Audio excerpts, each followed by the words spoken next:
Hola, mi nombre es Sam y en este vídeo te voy a hablar de 5 leyes universales que también se aplican al ámbito del testing y la calidad. Además, te voy a dar ejemplos de cada una de ellas para que puedas ponerlas en contexto. Si estás pensando en iniciarte en el mundo del QA o dar un salto cualitativo en tu puesto actual, estas son leyes que deberías interiorizar y tener en cuenta. Vamos con la primera.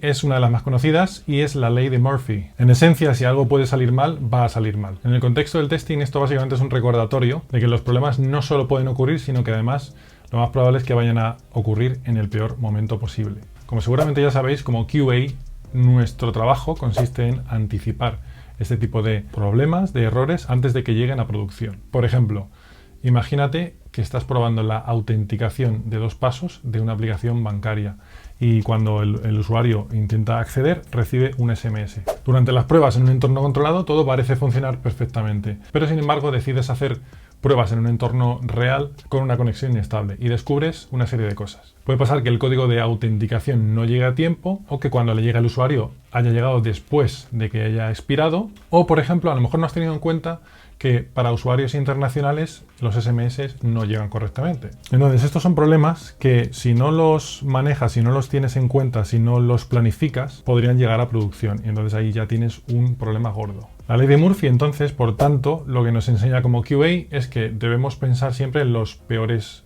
escenarios posibles y bajo condiciones adversas. En segundo lugar tenemos la ley de Kittling, o lo que es lo mismo, si escribes un problema de forma clara, habrás resuelto la mitad. En testing esto pone de manifiesto que es súper importante comunicar y documentar de forma lo más detallada y precisa posible. Sobre todo a la hora de comunicarte con diferentes estratos del equipo, que pueden tener un conocimiento de diferentes niveles de profundidad. Desde el bajo nivel, es decir, la gente hablando en términos de informática con un nivel de entendimiento mucho más técnico, como podrían ser los desarrolladores, hacia gente o equipo o stakeholders con un nivel de conocimiento del producto mucho más macro, mucho más global, mucho más de estrategia, de arquitectos, por ejemplo, product managers. Entonces, ¿qué pasa? Que si, por ejemplo, un defecto lo reportamos de una manera súper clara, precisa y detallando los pasos a seguir, los pasos a reproducir para ese defecto, los developers asignados a la tarea van a tener mucha más facilidad para digerir esa información.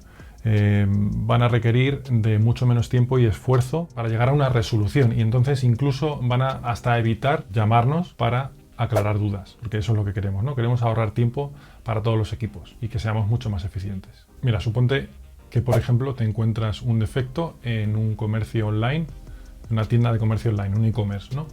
Entonces, el defecto se da cuando aplicas los códigos de promoción, ¿vale? Algo pasa que no funciona bien.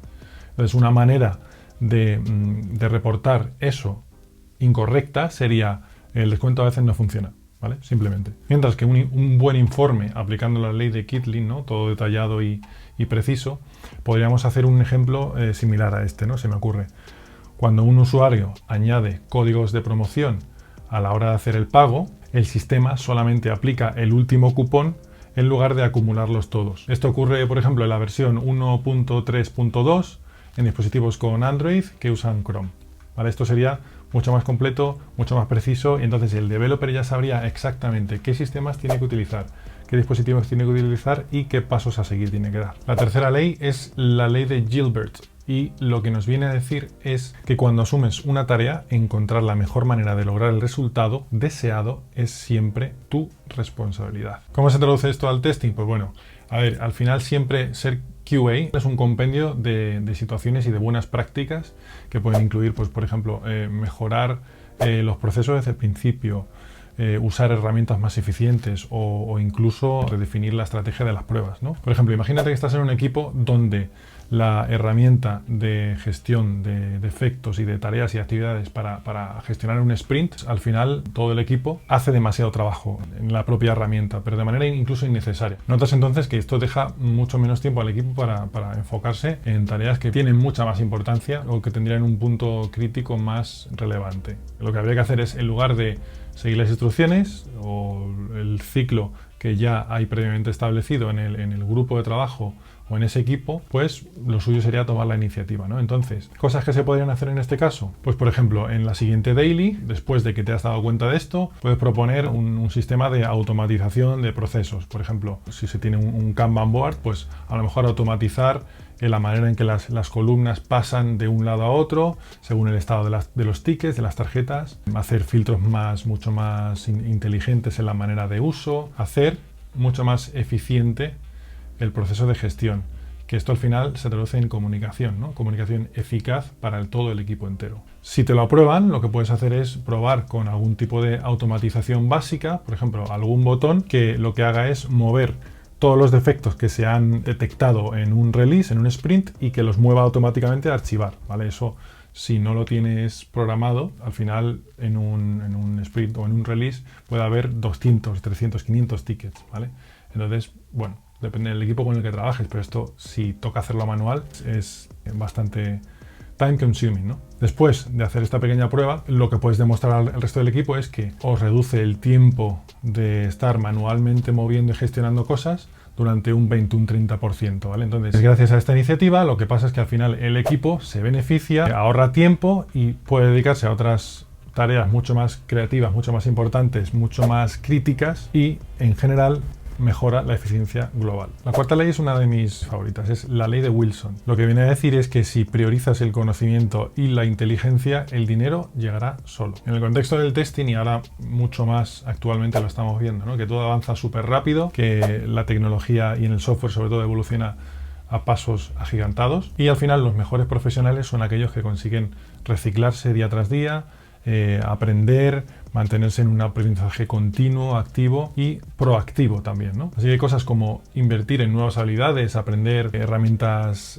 avanzadas, profundizar más en la lógica del negocio, cómo funciona, cómo utilizan los usuarios finales el producto que se está probando, que se está desarrollando, o ver vídeos como este, por supuesto, son las cosas que al final te pueden ayudar a desarrollarte mucho mejor como profesional. Mira, por ejemplo, un tester junior, ¿vale? En un equipo está desarrollando una aplicación móvil y se da cuenta de que la gran mayoría de los errores y los defectos que se están reportando están relacionados con dispositivos móviles antiguos, con el rendimiento que tienen, ¿no? Entonces, en lugar de seguir solo con pruebas funcionales, lo que este tester junior puede hacer es empezar, pues igual, la iniciativa primero, ¿no? Como dijimos anteriormente, ¿no? Hacer cosas como aprender herramientas de performance exclusivas y dedicadas a aplicaciones móviles, investigar cómo funciona la aplicación para dispositivos Android o iOS, por ejemplo, también, o incluso experimentar con pruebas de carga, ¿no? Para ver cómo respondería la aplicación cuando hay múltiples usuarios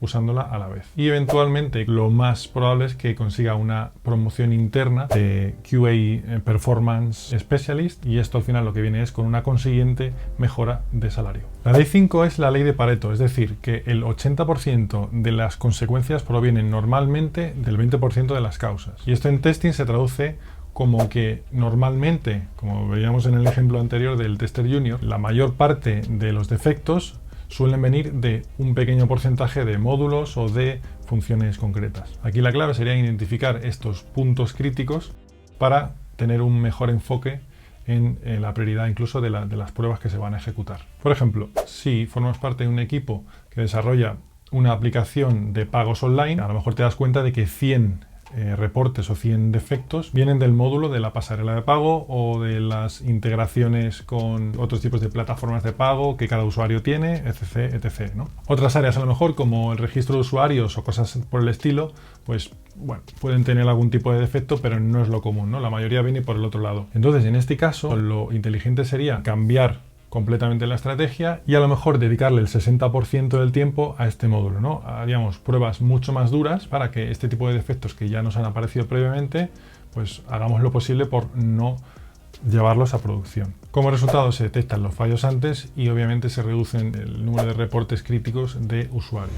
Estas 5 leyes aplicadas al testing de software refuerzan la importancia de la previsión, la documentación, la proactividad, la educación continua y el análisis de impacto. Y recuerda, un buen QA no solo ejecuta pruebas, sino piensa de manera estratégica, anticipa problemas y optimiza su trabajo de manera constante. Y ahora, cuéntame, ¿cuál de estas leyes crees que te ha impactado más en tu experiencia como QA? Pónmelo abajo en comentarios y nos vemos en el próximo. Hasta luego. la ley de Murphy, o de Murphy, la ley de Murphy.